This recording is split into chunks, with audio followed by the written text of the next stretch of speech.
पानी के बिना थोड़ी देर तक हम जीवित रह सकते हैं, भोजन के बिना भी कुछ समय हम जीवित रह सकते हैं, पर श्वास के बिना हम जीवित नहीं रह सकते। ये प्राण क्या है? आज का आदमी दुखी क्यों है, अशांत क्यों है कि उसने सारे संसार को तो जान लिया पर अपने आप को नहीं जान पाया। एक योग के शिक्षक कहने लगे कि मैं प्राण और अपान तो कराता हूं, कुंभक क्रिया नहीं कराता। श्वास रोकना नहीं कहता कि श्वास को रोको, क्योंकि श्वास रोक के अगर लोग मर गए तो कहेंगे बाबा जी ने मार दिया। पर अगर हम श्वास ना लें तो क्या होता है कि हमारी एग्जिस्टेंस खतरे में पड़ जाती है, हमारा दम घुटने लगता है और हम कहते हैं भाई हम श्वास ले लें, अगर श्वास नहीं लेंगे तो हम मर जाएंगे। पानी के बिना थोड़ी देर तक हम जीवित रह सकते हैं, भोजन के बिना भी कुछ समय हम जीवित रह सकते हैं, पर श्वास के बिना हम जीवित नहीं रह सकते। ये श्वास इतने एसेंशियल हैं जिसके ऊपर प्राणायाम कर रहे हैं, जिस पर जोर दिया जा रहा है, लोम विलोम किया जा रहा है। ये प्राण क्या है? इसीलिए कहा निरंजन माला घट में फिरे दिन रात, ऊपर आवत नीचे जावत, श्वास श्वास चल जात, और संसारी नर समझे ना ही वृथा उमर बिहात, निरंजन माला घट में फिरे दिन रात। हमारे महापुरुषों ने तो कहा श्वास श्वास सुमरो गोविंद, मन अंतर की उतरे चंद।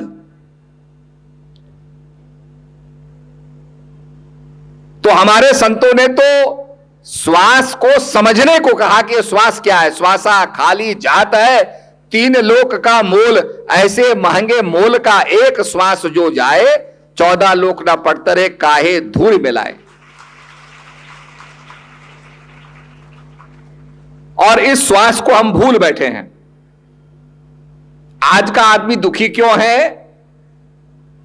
अशांत क्यों है कि उसने सारे संसार को तो जान लिया पर अपने आप को नहीं जान पाया। आज समुद्र के गर्भ में क्या है, कितनी चट्टानें हैं, कौन कौन सी वहां पर जो है खाइयां हैं, इसको हमने डिसाइफर कर लिया।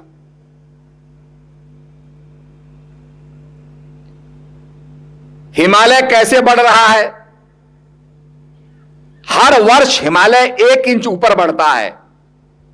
ये जो कॉन्टिनेंटल शेल्फ है ये धक्का मार रहा है एशिया के ऊपर, और इससे हमारा हिमालय बढ़ रहा है, तभी भूकंप आ रहे हैं। तो हिमालय हर साल में 1 इंच ऊपर बढ़ता है और सबसे नई श्रृंखलाओं में है, पर्वतों में। तो यह भी साइंस ने जान लिया, बड़े बड़े अन्वेषण करके, बड़ी बड़ी खोजें करके सब कुछ पहचानने की कोशिश की, जानने की कोशिश की, पर अपने आप को व्यक्ति जान नहीं पाया। और हमारी स्पिरिचुअलिटी में, अध्यात्मवाद में यही कहा जाता है कि मानव तू अपने आप को जान। यूनान के दार्शनिकों ने भी कहा, फिलोसफर्स ने कहा, मैन नो दाई सेल्फ, ए मानव तू अपने आप को जान। जब हम एक्सट्रोवर्ट हो जाते हैं, बाहरमुखी हो जाते हैं, तो संसार के अंदर फंस जाते हैं। संसार के संस्कारों को बटोरते रहते हैं, और जब इंट्रोवर्ट हो जाते हैं, अंतर्मुखी हो जाते हैं, जैसे कछुआ है खतरे में अंतर्मुखी हो जाता है, सारे अपने अंगों को अपने अंदर समेट लेता है, उसकी सुरक्षा हो जाती है। इसीलिए योग की परिभाषा हमारे ऋषियों ने की, चित्त वृत्ति निरोधश्च योगा। योग का है चित्त की वृत्तियों का निरोध। जो हमारा मन संसार में चंचल है, कब मन रंग तुरंग चढ़े, कब मन सोचत है धन को। आप यहां बैठे हैं, शरीर यहां उपस्थित है, पर मन कहीं कहीं चिंतन कर रहा होगा, दौड़ रहा होगा। हम यहां बैठे हैं, मन कहीं का कहीं दौड़ रहा होगा, और इसी के कारण हम बैठे रह जाते हैं सत्संग में और मन कहीं और दौड़ रहा है, इसीलिए दुखी हैं। जहां मन चंगा तो कठौती में गंगा। जहां हम बैठे हैं वहां मन हम लगाएं, मन की चंचलता को समाप्त करें।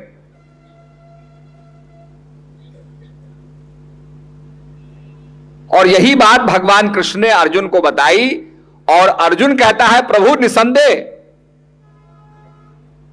मैं वायुमंडल की गठड़ी बांधना आसान समझता हूं। अब वायुमंडल कितना बड़ा है, इसमें एटमॉस्फेयर आ गया,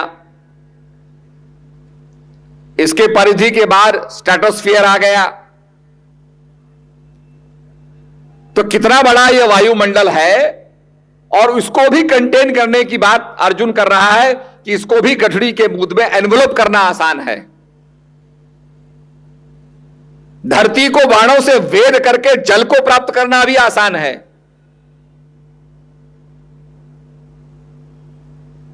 ऑस्ट्रेलिया के अंदर धरती के अंदर वो बोर करते हैं और वहां आर्टिजियन वेल पैदा हो जाता है, चारों तरफ से प्रेशर पड़ता है, पानी निकलने लग जाता है।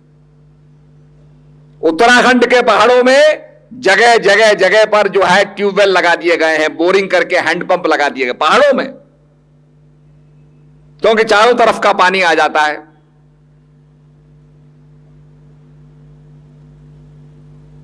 तो अर्जुन कहता है यह भी आसान है। हिमालय जैसी स्थिति में जहां चट्टाने हैं वहां भी बोर करके हैंडपंप लगा दिए गए, और वो कहता है यह भी आसान है।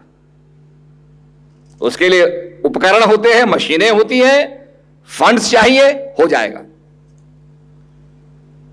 पर मन को एकाग्र करने के आगे कहता है प्रभु यह बड़ा दुष्कर है। It is very very difficult, extremely difficult, because the mind is vacillating in the world. यह संसार के अंदर भटक रहा है, कहीं टिकता नहीं एक जगह पर, और जब टिकेगा ही नहीं, दौड़ता रहेगा, भागता रहेगा, हाँप रहा है।